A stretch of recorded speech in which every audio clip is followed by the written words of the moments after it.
படித்தேன். அங்கேருந்து ஃபிசிக்ஸ் படித்தேன். சென்ட் ஜோஸ் காலேஜ்லேருந்து MIT Madras institute of technology போய் ஏரோநாட்டிக்ஸ் படித்தேன். Aeronautics aircraft, how to design ஏர்க்ராஃப்டை எப்படி செய்கிறது, எப்படி பறக்க விடுறது அப்படின்ற உள்ள இன்ஜினியரிங்லாம் படித்தேன்.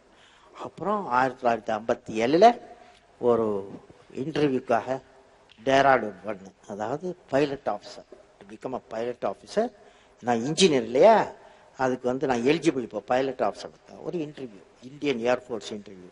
அதுக்காக இங்கேருந்து ராமேஸ்வரத்துலேருந்து கிராண்ட் ட்ரங்க் எக்ஸ்பிரஸை பிடிச்சி டெல்லிக்கு போய், மெட்ராஸ் போட் மெயிலில் போய் மெட்ராஸ் இருந்த கிராண்ட் ட்ரங்க் எக்ஸ்பிரஸ் பிடிச்சி, கிராண்ட் ட்ரங்க் எக்ஸ்பிரஸ்லேருந்து குயின் ஹிமாலயன் குயின் என்ற ட்ரெயினில் பிடிச்சி டேராடூன் என்ற ஊருக்கு போய் சேர்ந்தேன். ஒரு 4 நாளாச்சு போய் சேர்றது டேராடூன். அப்போது அங்கே வந்து ஏர்ஃபோர்ஸ் அகாடமின்னு இருக்கு, ஏர்ஃபோர்ஸ் செலெக்ஷன் போர்டு அங்கே தான் இருக்கு. 4 நாள் செலெக்ஷன் போர்டு பண்ணாங்க. Day and night selection board, sports, debate, discussion, interview, ஓடுறது, ஆடுறது எல்லாம் பண்ணணும் 4 நாள். அப்புறம் அவங்க வந்து 8 பேர் வேணும், 8 பைலட் ஆஃபீஸர் வேணும். தே கால்டு 250 ஸ்டூடெண்ட்ஸ், 250 இன்ஜினியர்ஸ் கூப்பிட்டுருந்தாங்க. நான் ஒரு ஆள் அதில் இருந்து. அதெல்லாம் படிச்சுட்டு எல்லாம் ஒரு 4 நாளைக்கு பின்னால் 9 பேரை செலக்ட் பண்ணாங்க. ஏன்னா 8 போஸ்ட்டுக்கு 9 பேரை செலக்ட் பண்ணாங்க. 9வது அதாவது நான் 8 பேருக்கு 8 போஸ்ட்டு 9 பேரை செலக்ட் பண்ணாங்க. நான் வந்து ஸ்டாண்ட் பை. யாராவது மெடிக்கலில் டிஸ்குவாலிஃபைட் பண்ணால் எனக்கு ஒரு சான்ஸ் வரும் அப்படின்னு. அன்றைக்கு பார்த்து எல்லாருக்கும் மெடிக்கலில் கிளியர்டு. ஸோ எனக்கு கிடைக்கல, ஏன்னா பைலட் ஆஃபீஸராக கிடைக்கல. ஏன்னா நீ முத இன்டர்வியூக்கு போயிருக்கா இல்லையா, நான் இன்டர்வியூக்கு போயிருக்கேன், ஒரு இன்ஜினியர் ஆகணும் அப்படின்னு முத போகிறேன். அப்போ வந்து கிடைக்காம போயிடுச்சு. என்ன பண்ணுறது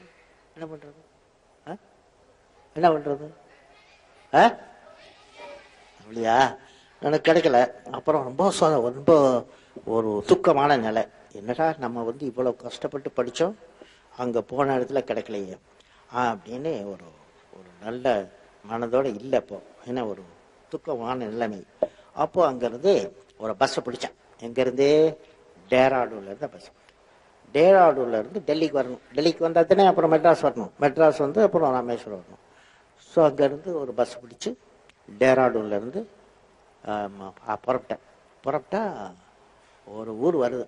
அதுக்கு பேர் ரிஷிகேஷ் அப்படின்னு பேர். கேள்விப்பட்டிருக்கீங்களா? ரிஷிகேஷ் தெரியுமா? ஹிமாலயன் அடிவாரத்தில் இருக்குது.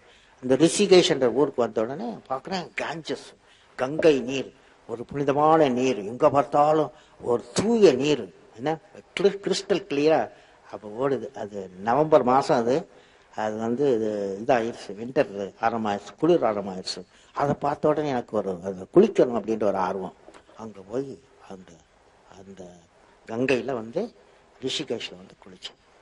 மார்னிங் 6:30 குளிச்சுட்டு அப்புறம் அப்படி மேலே அப்படி பார்த்தேன். அங்கே ஒரு ஹில் இருக்குது, ஒரு ஹில்லு. எனக்கு முன்னால் ஒரு பெரிய ஒரு மலை அடிவாரம் இருக்குது. அந்த மலை அடிவாரம் என்ன இருக்குது அப்படின்னு போய் பார்க்கணும் அப்படின்னு நடந்து அங்கே போனால் அங்கே வந்து ஆசிரமம், சுவாமி சிவானந்தா ஆசிரமம் அப்படின்னு போட்டேன். சுவாமி சிவானந்தா ஆசிரமம் போட்டேன். என்ன சார் தெரியுமா? அது சுவாமி சிவானந்தா ஆசிரமம் போயிருக்கு. அங்கே போனேன். அங்கே போனால் அவர் சுவாமி சிவானந்தா வந்து கடவுள் மாதிரி உட்காந்து, அவர் ஒரு பலகையில் உட்காந்து, அங்கே 100கணக்கான பேர் உட்கார்ந்துருக்காங்க.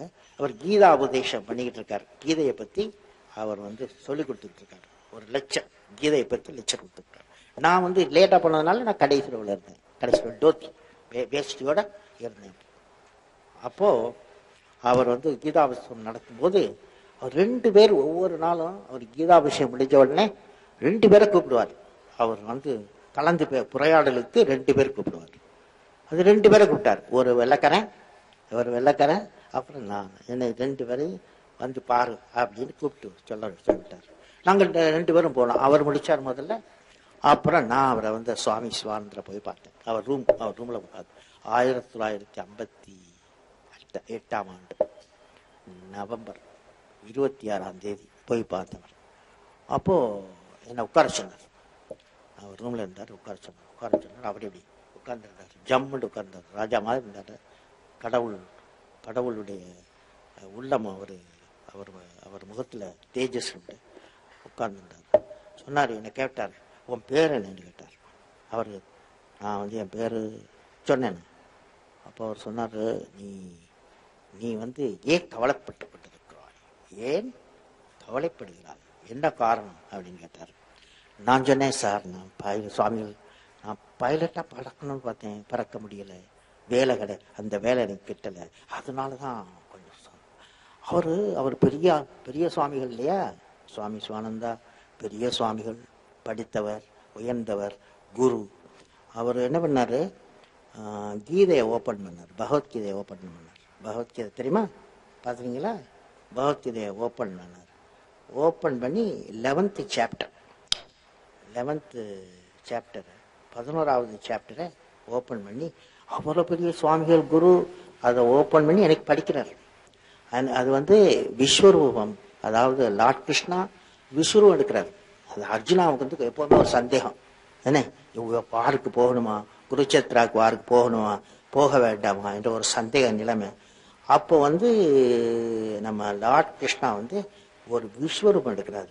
ஆயிரக்கணக்கான சூரியன்கள் வந்து உதயமாகிறது போல் அவ்வளவு பவர்ஃபுல்லா இருக்கும். அந்த ஒரு உருவத்தை காமிக்கிறார் லார்ட் கிருஷ்ணா, உருவத்தை காமிக்கிறார். அந்த உருவத்தில் காமிச்சிட்டு அவர் லார்ட் கிருஷ்ணா சொல்றாரு, you defeat the defeatist tendency, அதாவது இடும்பைக்கு இடும்பை கொடுப்பார். திருவள்ளுவர் என்ன சொல்றாருன்னா, இடும்பைக்கு பெரிய மனிதர்கள், உறுதியானவர்கள், வாழ்க்கையில் வெற்றியடைபவர்கள் எல்லோரும் துன்பத்திற்கு துன்பம் கொடுப்பார். இவர் சொல்றாரு, அந்த லார்ட் கிருஷ்ணா சொல்றாரு, you defeat the defeatist tendency, அதாவது டிஃபீட்டிஸ்ட் டெண்டன்சினா இடும்பைக்கு இடும்பை கொடு, இடும்பை வந்து உன்னுடைய மாஸ்டரா இருக்கக்கூடாது அப்படிங்கிறது எனக்கு படிச்சு காமிக்கிறார். அவ்வளவு பெரிய மனிதர், அவ்வளவு பெரிய குரு சொல்றார், நீ துன்பத்தை கண்டு ஓடாதே, துன்பத்திற்கு துன்பம் கொடு அப்படின்னு சொன்னார். புரியுதா? அந்த ஒரு எனக்கு அப்புறம் 12 புக் கொடுத்தார் படிக்க தமிழ்ல. அந்த நிகழ்ச்சி, அந்த பெரிய நிகழ்ச்சி, துன்பத்திற்கு துன்பம் கொடு என்ற கருத்துள்ள நிகழ்ச்சி வாழ்க்கையில் எனக்கு அஸ்திவாரமாக மாறியது. என் வாழ்க்கையின் அஸ்திவாரமாக மாறியது. இன்று வாட்டவர் நிலைமையில் நான் இருக்கிறதுக்கு காரணம், அன்று நான் ரிஷிகேஷில் கிடைத்த எனக்கு ஒரு பெரிய அறிவுரை, அறவுரை, அப்புறம் சுவாமி சிவானந்தார் வந்து கிடைத்ததனால் அந்த கருத்தை உங்களுடைய பகிர்ந்து கொள்ள விரும்புகிறேன். வாழ்க்கையில் முன்னேறுங்கள்.